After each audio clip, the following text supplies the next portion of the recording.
Hoy vamos a ver el tema de fuerzas intermoleculares. Lo primero que vamos a prestar atención es en la diferenciación entre fuerzas intermoleculares y fuerzas intramoleculares. Ustedes ya conocen del curso de Introducción a la Química las fuerzas intramoleculares. Por ejemplo, los enlaces covalentes oxígeno-hidrógeno en estas moléculas de agua serían fuerzas que mantienen unidos a los átomos dentro de la molécula, son de alta intensidad y son fuerzas intramoleculares. Determinarán las propiedades químicas de una sustancia, por ejemplo el agua. En cambio, la interacción de unas moléculas con otras serán fuerzas intermoleculares que en esta diapositiva está marcada como una línea punteada. En general, la intensidad de las fuerzas intramoleculares es mucho mayor que la de las fuerzas intermoleculares. Las intermoleculares, como dijimos antes, ocurrirán entre moléculas, son de origen electrostático y no implican la formación de enlaces químicos. Bueno, como dijimos anteriormente, son de intensidad menor que las intramoleculares y van a determinar propiedades físicas de la sustancia. Acá hay otro dibujo donde se muestran dos moléculas de cloruro de hidrógeno, el enlace covalente fuerte hidrógeno-cloro, donde se comparte un par de electrones, y la atracción intermolecular más débil entre dos moléculas de cloruro de hidrógeno. Bueno, de la intensidad de estas fuerzas intermoleculares va a depender cuál sea, por ejemplo, el estado de agregación de una sustancia en determinadas condiciones de presión y temperatura. Cuando hablamos de fases condensadas, nos referimos a las fases sólidas y a las fases líquidas. Esas serían las fases condensadas de la materia. Y son el resultado de las fuerzas de atracción. Por ejemplo, en el sólido, ¿sí?, las partículas que forman parte del sólido no tienen energía suficiente para escaparse de sus vecinos. Están en posiciones fijas, vibrando alrededor de esas posiciones de equilibrio. En este caso, la energía cinética promedio de las partículas que forman parte del sólido es mucho menor que la energía potencial asociada a las fuerzas intermoleculares. Ahí la intensidad de estas fuerzas es grande, entonces la energía potencial asociada a estas fuerzas intermoleculares es mucho mayor que la energía cinética promedio que tienen esas moléculas, o partículas en general. Ahora, cuando las moléculas tengan energía suficiente para moverse, pero no escaparse completamente de sus vecinos, en ese caso tendremos un estado líquido, y aquí serán comparables la energía cinética promedio de las moléculas con la energía asociada a las fuerzas intermoleculares. Ustedes saben que para el caso de la fase gaseosa, estudiaron los gases en el curso de Introducción a la Química, esa no sería una fase condensada, porque dijimos que las condensadas eran las fases sólidas y las fases líquidas.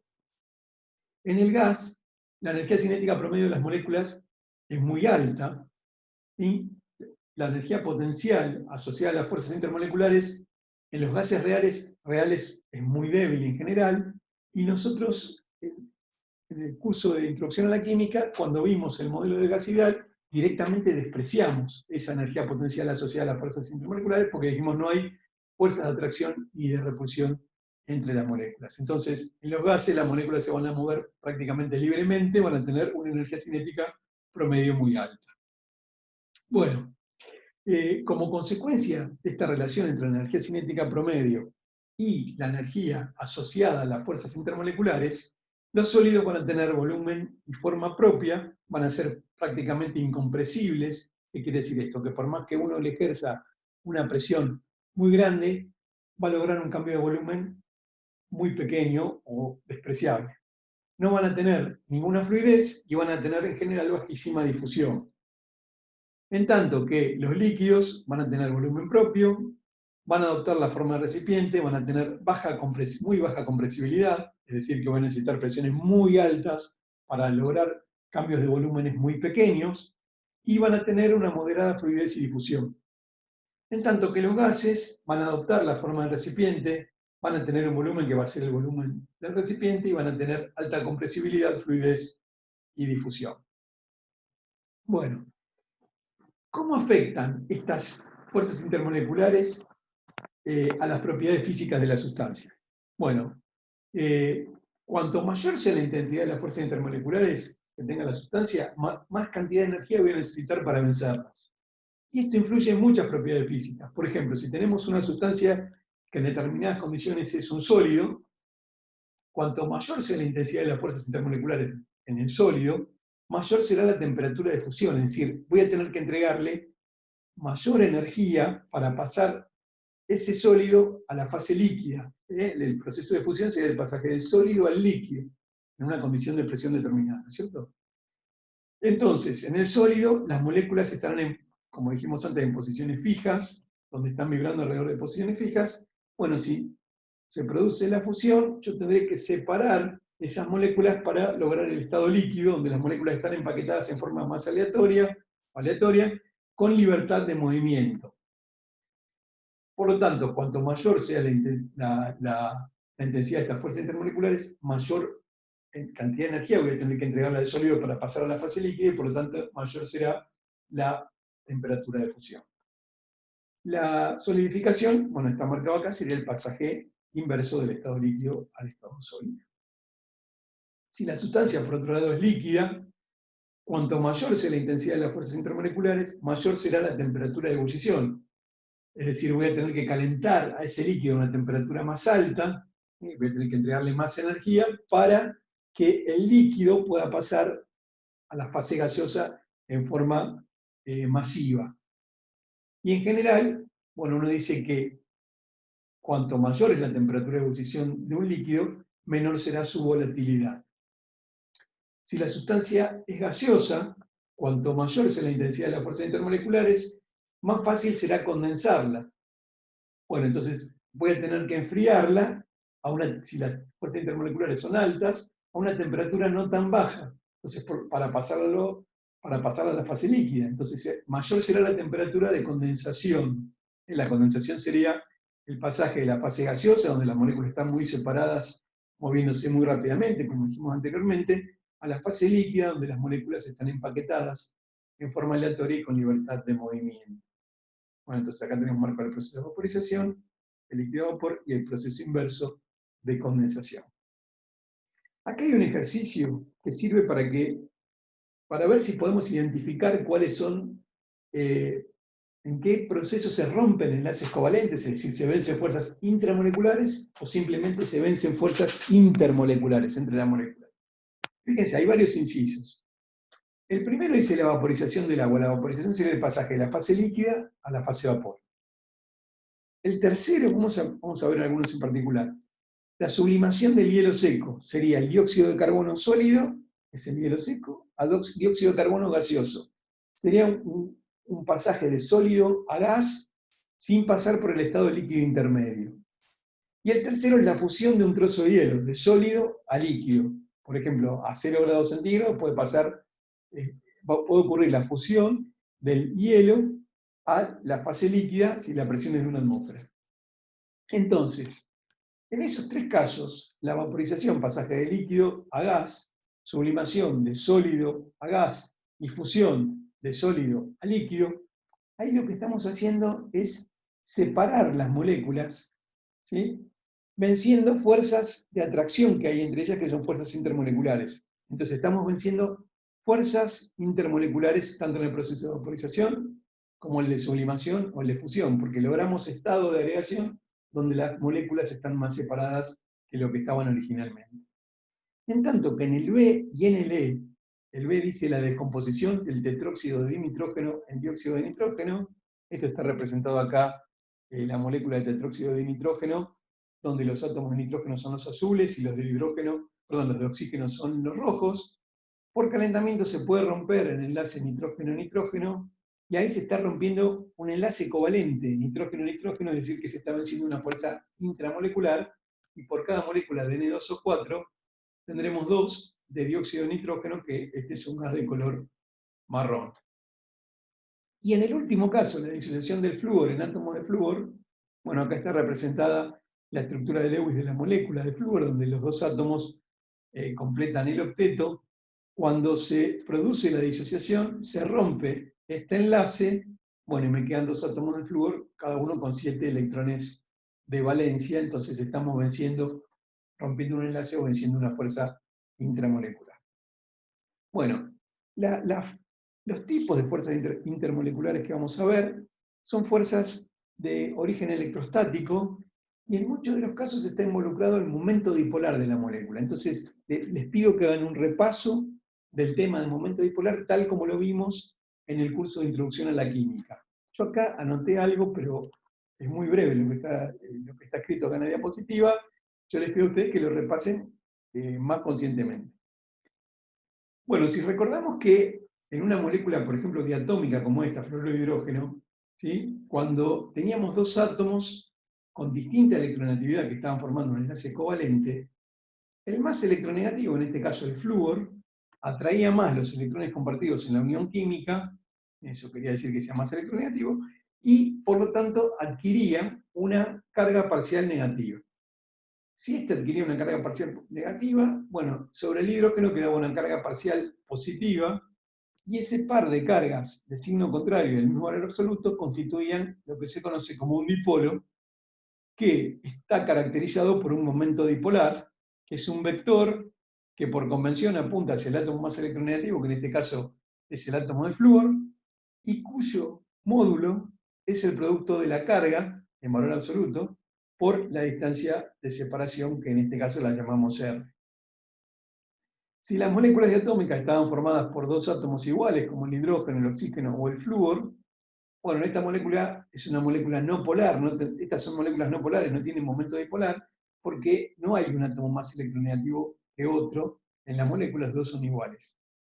En cambio, si las moléculas diatómicas son heteronucleares, es decir, que están formados por átomos distintos, como por ejemplo fluoruro de hidrógeno, cloruro de hidrógeno, monóxido de carbono o monóxido de nitrógeno, estas poseerán momento dipolar porque hay un átomo más electronegativo que el otro. Por ejemplo, en los dos primeros, el flúor, el halógeno, el flúor y el cloro serían los más electronegativos, y en las dos últimas, el oxígeno sería el más electronegativo. Entonces, estas moléculas serán polares.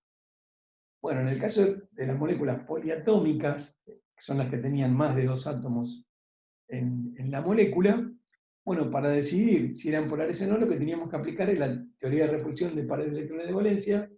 Teníamos que ver cuál era la geometría de distribución de grupos electrónicos alrededor del átomo central, y después teníamos que ver la geometría molecular. ¿Se acuerdan que para la molecular había que tener en cuenta solamente los grupos enlazantes alrededor del átomo central? Y de acuerdo a eso, por ejemplo, si la molécula tenía enlaces polares, en algunos casos los vectores momento dipolar de los enlaces se cancelaban y me podían dar como resultado una molécula no polar. Pero en otros no se cancelaban y la molécula era polar. Entonces les pido que hagan un repaso de este tema tal como lo vimos en el curso de Introducción a la Química. Bueno, vamos a extender el concepto de momento dipolar en el curso este de Química General y vamos a tener en cuenta que el momento dipolar neto de una molécula determinada va a tener dos componentes. Va a tener un componente que es el momento dipolar permanente, que acá está indicado como mu0, que es el mismo que habíamos visto en el curso de Introducción a la Química, que repasamos en la diapositiva anterior. Pero además va a tener un término adicional. ¿Sí? Vamos a ver en la siguiente diapositiva a qué se refiere este término adicional. Fíjense que mu0 es el momento dipolar de la molécula, el permanente, y la unidad que tiene es unidad de carga en el Sistema Internacional Coulombio por unidad de distancia en el Sistema Internacional el metro, y lo que estaría midiendo sería la separación de cargas que ocurre como consecuencia de la diferencia de electronegatividad entre los átomos. Si en la molécula coinciden los centros de distribución de cargas positivas y negativas, no tendría momento dipolar, podríamos pensar, y si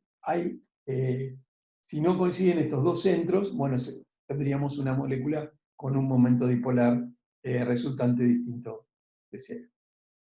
Bueno, el segundo término tiene un factor que es alfa, que se conoce como la polarizabilidad de la molécula, que tendrá estas unidades, no importan las unidades por ahora, coulombio por metro cuadrado sobre voltio, y lo que me está indicando es la facilidad con la que se distorsiona o se deforma la nube electrónica de la molécula por acción de un campo eléctrico E. E lo que aparece acá sería el campo eléctrico, y ese campo estaría generado por unión o por otra molécula. Es decir, si yo tengo una determinada molécula y a esa molécula le acerco unión u otra molécula, bueno, la distribución de los electrones en la primera molécula podrá cambiar justamente por la acción del campo eléctrico que genera la segunda molécula o ion. Y esa polarizabilidad alfa depende del peso molecular relativo.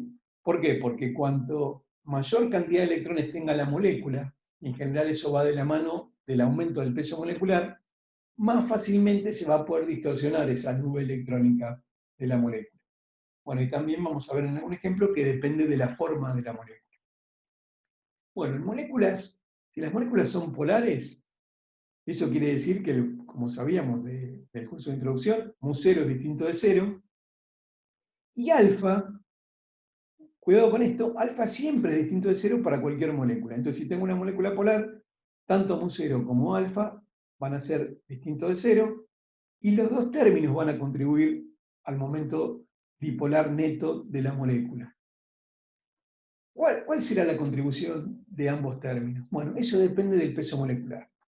Si las moléculas son livianas, moléculas de bajo peso molecular, en general el término preponderante es el del momento dipolar permanente.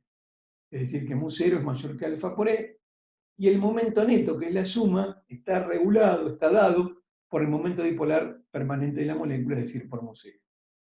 Pero si las moléculas son de pesos moleculares intermedios a altos, la polarizabilidad alfa juega un papel más importante que el momento dipolar, y en ese caso alfa por E es mayor que el momento dipolar permanente de la molécula. Esto estamos hablando acá de moléculas polares donde mu0 es distinto de 0. En cambio, si la molécula es no polar, es decir, no tiene un momento dipolar permanente resultante, es decir, mu0 es igual a 0, en este caso también alfa es distinto de 0, dijimos que alfa era distinto de 0 para todas las moléculas, y como este término es 0, el único término que va a contribuir es el que está relacionado con la polarizabilidad. Ese va a contribuir al momento dipolar neto de la molécula. Bueno, acá yo lo puse de nuevo, pero es algo para recalcar. La polarizabilidad alfa está presente en todas las moléculas, sean polares o no. Es decir, que todas las moléculas en presencia de un campo eléctrico van a tener la posibilidad de que su distribución electrónica sea deformada, o sea, alterada. Bueno, vamos a ver cuáles son los tipos de fuerzas intermoleculares. Las primeras que yo les voy a mencionar incluyen iones. Algunos libros dicen, bueno, estas no las incluimos dentro de las intermoleculares porque no son entre moléculas, ya que de alguna manera tiene que haber incluido un ion para que exista este tipo de fuerza. Pero bueno, como son importantes estas fuerzas, tenemos que conocerlas igual, por más que las incluyamos o no dentro del nombre fuerzas intermoleculares. La primera que vamos a considerar es la fuerza ion-ion, que se da entre cationes y aniones, en compuestos iónicos. Por ejemplo, si tengo un cristal de cloruro de sodio, bueno, los cationes sodio con los aniones cloruro estarán atraídos por fuerzas electrostáticas del tipo ion-ion. O si el cristal fuera, por ejemplo, el sulfato de níquel 2, bueno, los cationes níquel más 2 van a estar atraídos por los aniones sulfato por fuerzas del tipo ion-ion. Este tipo de fuerzas tienen una energía potencial asociada que es directamente proporcional al producto de las cargas e inversamente proporcional a la distancia de separación entre los iones en este caso. En este gráfico está representada la energía potencial en función de la distancia de separación. Fíjense que en esta energía potencial en particular, la distancia de separación aparece elevado en el denominador a la potencia 1. Es decir, que lo que nos indicaría cómo varía la energía potencial en función de la distancia sería la curva esta que está acá representada en la diapositiva de color rojo. Si la distancia de separación entre los dos iones es infinita, bueno, la energía potencial tiende a cero. Es decir, que para distancias muy grandes la energía potencial sería prácticamente cero. Y lo que se ve es que cuando los dos iones se van acercando, la energía potencial, en este caso, se haría más negativa. ¿Por qué? Si considero dos iones de signo contrario, estamos hablando, por ejemplo, de una interacción entre un catión y un anión, este producto, Q1 por Q2, tendría carga negativa. Entonces, lo que me estaría diciendo la curva es que a medida que los iones se van acercando, la energía potencial es menor la energía potencial de ese sistema formado por los dos iones, lo que quiere decir que es un sistema más estable que cuando los iones estaban infinitamente alejados uno respecto del otro. Eso me está indicando que hay una atracción entre el catión y el anión. Bueno, hay otro tipo de fuerzas intermoleculares donde aparecen los iones involucrados, y una de ellas es la fuerza ión-dipolo. Se va a dar entre cationes o aniones y moléculas polares. Fíjense que esto tiene la característica de que no van a poder existir estas fuerzas en sustancias puras. ¿Por qué? Porque tengo que tener por un lado iones y por el otro lado moléculas. Es decir, tengo que tener un compuesto iónico que aporte los iones y tengo que tener un compuesto formado por moléculas que sean polares. Por ejemplo, el caso más común sería el de la molécula de agua, donde, bueno, acá se muestra el momento dipolar resultante que apuntaría hacia el átomo de oxígeno, siempre hacia el más electronegativo. Hay una zona de la molécula con carga negativa que estaría principalmente centrada sobre el átomo de oxígeno, y una zona positiva que está donde está centrada alrededor de los átomos de hidrógeno. Bueno, este tipo de fuerzas se explica, por ejemplo, por qué cuando se disuelve un sólido iónico en agua, ¿por qué existe esa disolución? ¿Por qué los sólidos iónicos son solubles en agua? Bueno, justamente porque va a haber una atracción entre los cationes y los aniones, que forman parte del sólido iónico, con las moléculas de agua. La energía potencial de interacción entre el ion y el dipolo es proporcional, con un signo menos, a la carga en valor absoluto del ion, que puede ser positivo o negativo, para tomarlo en valor absoluto me queda un número positivo, por el momento dipolar de la molécula polar, en este caso, por ejemplo, podría ser el agua, e inversamente proporcional a la distancia al cuadrado. La curva que me dice cómo varía la energía potencial con la distancia, con 1 sobre r cuadrado, sería la que aparece. O sea, la energía potencial que tiene en su fórmula 1 sobre r al cuadrado, en función de la distancia, perdón, sería la curva de color naranja. Fíjense que en este caso también, si la distancia es muy grande, la energía potencial tiende a cero. A medida que el dipolo, sería la molécula polar, y el ion se van acercando, la energía potencial me va a dar cada vez menor, es decir, que estaría teniendo un sistema cada vez más estable. ¿Sí? Similar a lo que pasaba anteriormente. Pero ¿cuál es la diferencia en la variación con la distancia para la fuerza del tipo ion-ion o la ion-dipolo? La ion-ion tiene una dependencia con 1 sobre r, como la que está mostrada acá en rojo. Entonces, si uno duplicaba, por ejemplo, la distancia de separación entre los iones, la energía potencial me quedaba reducido a un medio del valor inicial. En cambio ahora, como la distancia está elevada al cuadrado en el denominador, si uno duplica la distancia de separación entre el dipolo y el ion, la energía potencial, lo que ocurre es que queda dividido por 4.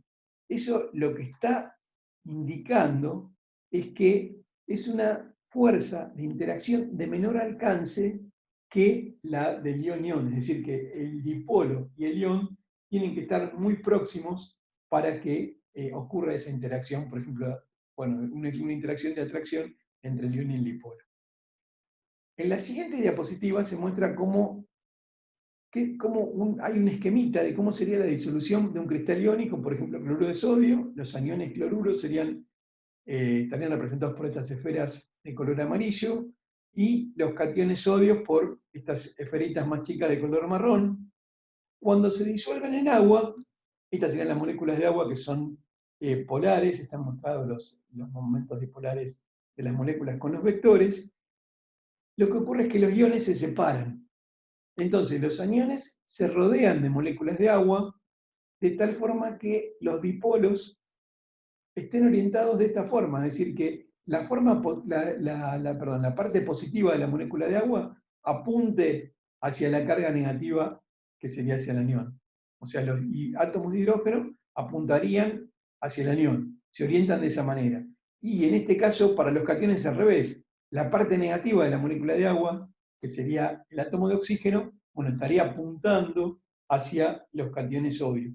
Entonces, esto, lo que ocurre acá sería una solvatación, porque los iones se rodean de moléculas de solvente, Y en el caso particular de que el solvente sea agua, también se dice que es una hidratación. Bueno, lo que se ve acá en la fuerza ion-dipolo sería un catión rodeado de moléculas de agua, de nuevo, donde ven que los átomos de oxígeno estarían próximos al catión, y en este otro caso el anión rodeado de las moléculas de agua, pero ahora se ve que la parte que se acerca más al anión sería la de los átomos de hidrógeno, donde se concentran las cargas positivas de la molécula. Bueno, en general ustedes saben que las sustancias iónicas se disuelven en solventes polares, y la explicación que le podemos dar es porque en este caso hay una estabilización, digamos, hay una atracción entre los iones y las moléculas polares, porque estas tienen un valor apreciable del momento dipolar.